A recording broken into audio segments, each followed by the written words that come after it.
Welcome back. Thanks for checking in again this week. This week we're going to talk about how to replace your pneumatic pool timer, okay? I've made a couple of videos on this.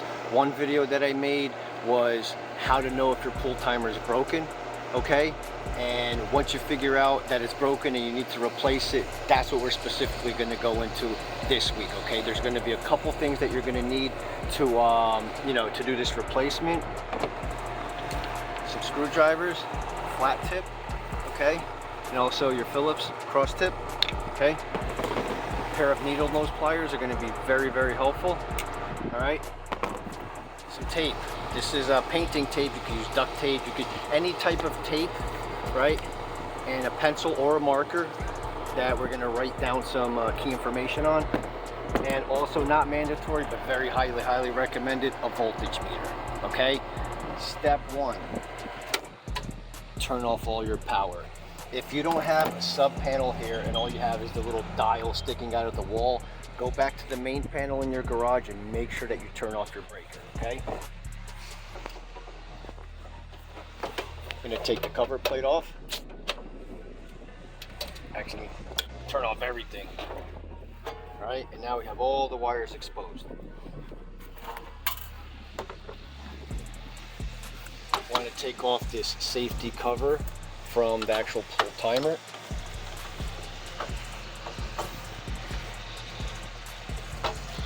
And with that, now we have all the wires that are connected to the pool timer exposed. Right? If you've done electrical before, you can probably, actually the first thing I would do, especially if you haven't done this before, is grab your phone and take a picture. You want to be able to, as an emergency worst case situation, follow this wire back to where it was, follow that next wire back to where it came from, okay? So I would stop right now and I would just take a picture of this stage, okay? Next thing we're gonna do is I'm gonna take that little piece of tape, okay?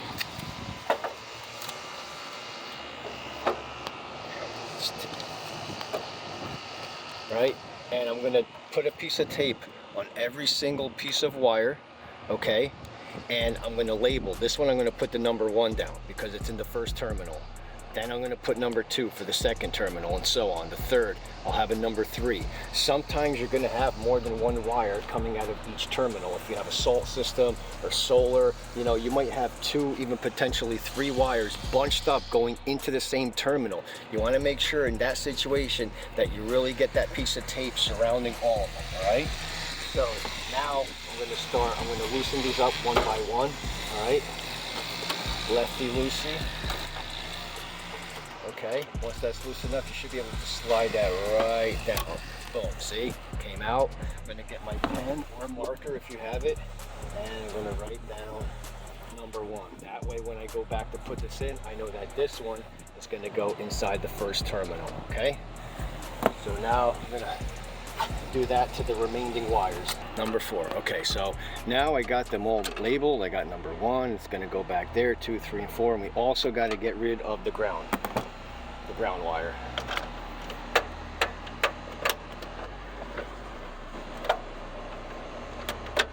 Oh, off. Now, all right, now all the wires are off, and there's a clip that's right here. That clip, you need to press it all the way up. That's actually what's holding this frame, the entire mechanism, back. The minute that you press this all the way to the top, the clock is actually going to tilt forward, and that's how you can slide it out. So, see, got it all the way up. Boom. Got that, and then it slides out. All right, so that's it by itself, okay? This works perfectly fine. I am not going to replace this with a new timer, but it just comes in a box like this, and I'll leave a link, or you can just go to Home Depot and get it. And it comes out, unit just like that, okay? Okay, so got the new timer, and you have to slide it in. So on the right side and on the left side, right? On the right side, you have these 2 little grooves, right? And on the left side, you have those same little grooves, okay? These ends are going to slide in between. This might be a better picture. This right side is going to slide basically right in between, in front of that and behind that. And you're gonna do it on both sides, okay? That's on that side, it's on that side, okay? So I got them in the slot, then I'm gonna push back, and once I push it back towards the clip, boom, that clip holds it in place. So now it's secure, and to put the wiring back, we just go in reverse order. So I'm gonna get the grounding wire first, and then honestly, it doesn't matter if you go 1, 2, 3, 4 or 4, 3, 2, 1, as long as as long as the wires go in the numbered terminals that they came out of, all right? So let's get, focus on this, not me.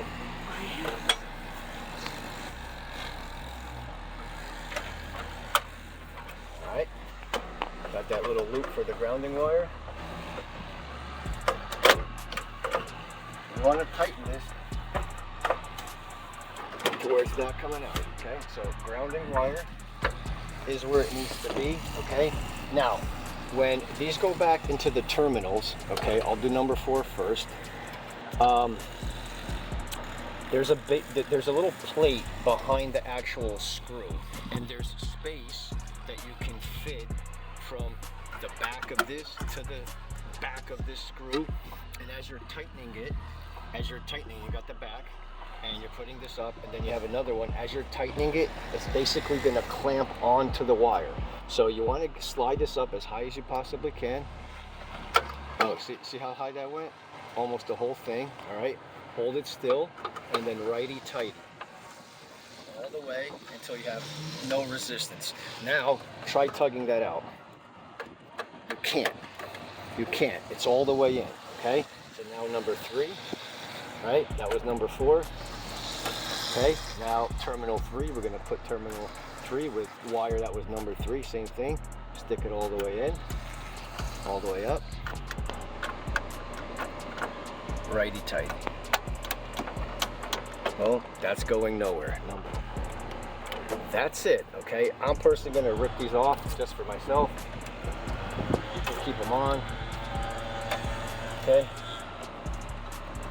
All right, so now that we got that, we are back in business. I want to make sure I put the cover plate first before I turn on the breaker, because I don't want any of these wires being live.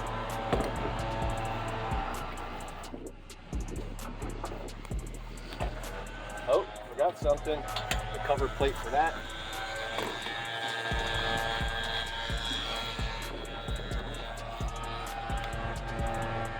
Okay.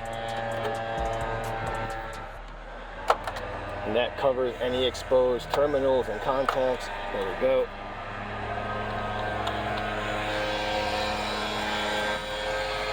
Boom. Now we can get the third plate.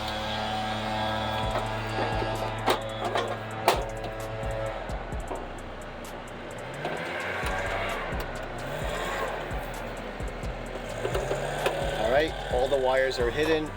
Okay. Look at that. We got power, everything's back up and running. I talked through it pretty slowly. It's probably 10 to 15 minute process. It's something you can definitely do. If you got any questions, leave them in the comment section, okay? If you've reached the end of this video and you're still watching, please hit the subscribe button. It really helps me and my cameraman. And that's it. We'll see you next time.